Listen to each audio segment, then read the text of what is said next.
Sementara itu, Mendikbudristek Nadiem Makarim menyampaikan permintaan maaf karena tak bisa menjawab satu persatu pertanyaan Komisi 10 dalam kesempatan tersebut.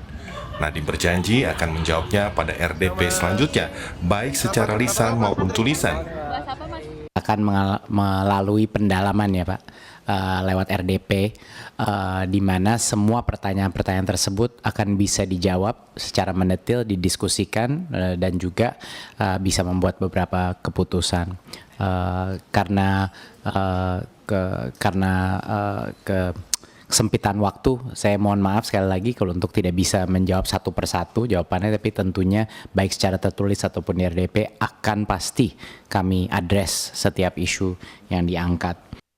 Berdasarkan data Kemendikbudristek, pagu anggaran Kemendikbudristek alami peningkatan sejak tahun 2022, meski pagu anggaran tahun 2022 sebesar 72,99 triliun lebih kecil dibandingkan pagu anggaran tahun 2021 sebesar 81,5 triliun rupiah. Di tahun 2023 sebesar 80,22 triliun rupiah dan 98 triliun rupiah di tahun 2024. Dalam laporan BPS menunjukkan terjadi peningkatan angka putus sekolah di samping tingginya jenjang pendidikan. Padahal kualitas pendidikan formal menjadi salah satu indikator kemajuan suatu negara. Pendidikan dapat mencerminkan tingkah laku hingga sifat masyarakat melalui penerapan ilmu pada kehidupan sehari-hari. Tim Liputan Kompas TV. Mendikbudristek kena semprot anggota Komisi 10 DPR usai mengaku berkurangnya pagu anggaran untuk tahun 2024 yang lebih kecil dari tahun 2024. Komisi 10 menyoroti kinerja Nadiem dan jajarannya yang dianggap tidak proper. Lalu seperti apa sebenarnya potret dunia pendidikan Indonesia dengan dana yang sudah dianggarkan pemerintah? Kita berbincang malam hari ini bersama pengamat pendidikan Cecep Darmawan, dan sebenarnya kami juga sudah menghubungi beberapa anggota DPR dari Komisi 10, tapi masih belum ada kabar sampai dengan sekarang. Saya mau ke Pak Cecep. Selamat malam Pak Cecep. Malam Mbak Andre. Ya. Pak Cecep, jadi ini Bu Anita, anggota Komisi 10 DPR yang marah-marah. Jadi beralasan nggak sih marah-marahnya ini bahwa ada dana, pengelolaan dana di Kemendikbudristek yang ternyata ini dugaannya tidak dikelola dengan baik? Ya, pertama tentu ternyata ada juga ya anggota DPR yang bisa seperti itu. Dan kita apresiasi dari semangat untuk perbaikan atau perubahan ya, bagaimana Kementerian Pendidikan ke depan. Nah, saya melihat bahwa itu sudah menjalankan fungsinya sebetulnya Bu Anita itu ya. Sebagai anggota DPR kan memiliki 3 fungsi, atau sebagai pengawas ya, kemudian sebagai legislatornya tentu gitu ya, fungsi pengawasan, fungsi legislasi ya, dan fungsi budgeting anggaran. Saya kira itu hal yang lumrah dilakukan oleh anggota dewan ya. Nah, yang menarik justru Bu Anita itu melaporkannya bukan hanya pada tahun berjalan 2023 ya, tapi juga katanya periksa tuh 2021, 2022. Nah, pertanyaannya kan dari mekanisme birokrasi ya, dari sisi pengawasan kan ada Inspektorat Jenderal ya. Mestinya sih Kementerian Pendidikan juga ya mendapat laporan yang signifikan Emang ada apa sih di tahun 2021, 2022, 2023? Ya, tadi kan disebutkan betapa anggaran itu besar ya.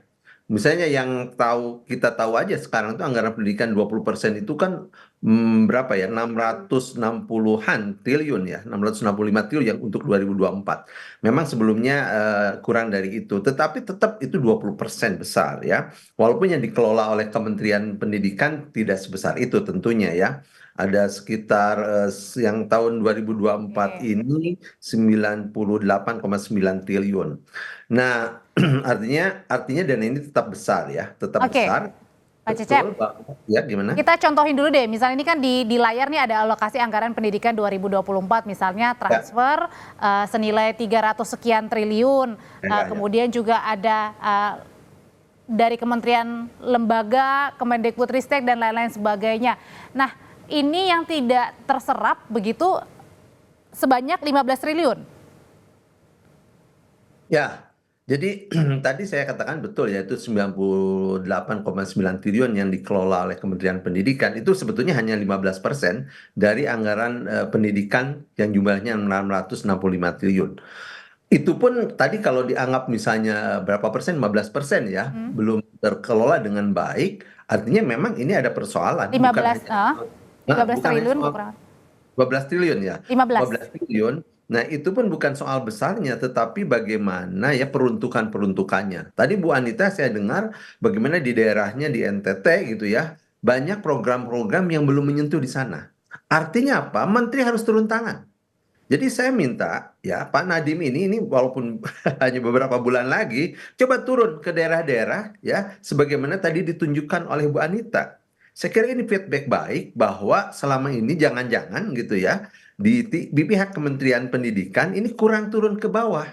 Sehingga ya anggaran-anggaran yang besar itu hanya diselesaikan di atas meja. Padahal di Itu lapangan tidak. dugaannya apa kalau gitu? Anggarannya besar tadi tapi kemudian tidak terserap dengan baik. Misalnya guru belum terima SK yang sudah lulus PPPK, terus kemudian juga banyak bangunan yang kemudian masih terbengkalai yang harusnya sudah diperbaiki, ada anggarannya. Ini dugaannya kemana? Sampai-sampai harus nih melibatkan KPK.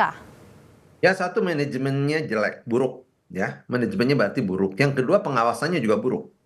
Jadi dua hal ini semestinya ya segera memperbaiki diri kementerian itu dari sisi manajemen dan pengawasan.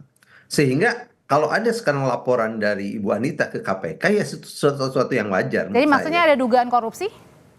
Ya, kita belum tahu ya. Nanti bagaimana investigasi KPK, apakah itu ada indikasi korupsi atau tidak.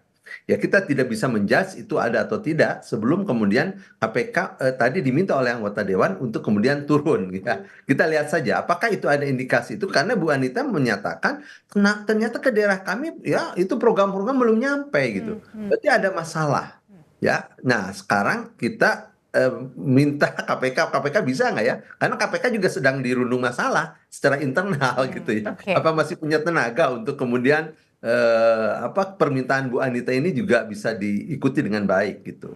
Tapi yang jelas dugaannya adalah ada masalah begitu ya, dan diharapkan dari Mendikbudristek juga akan menjelaskan kembali dalam rapat dengar pendapat bersama Komisi 10 ke depannya. Terima kasih Pak Cecep Darmawan, Ya, pengamat sama-sama. pendidikan sudah berbagi di Sapa Indonesia Malam.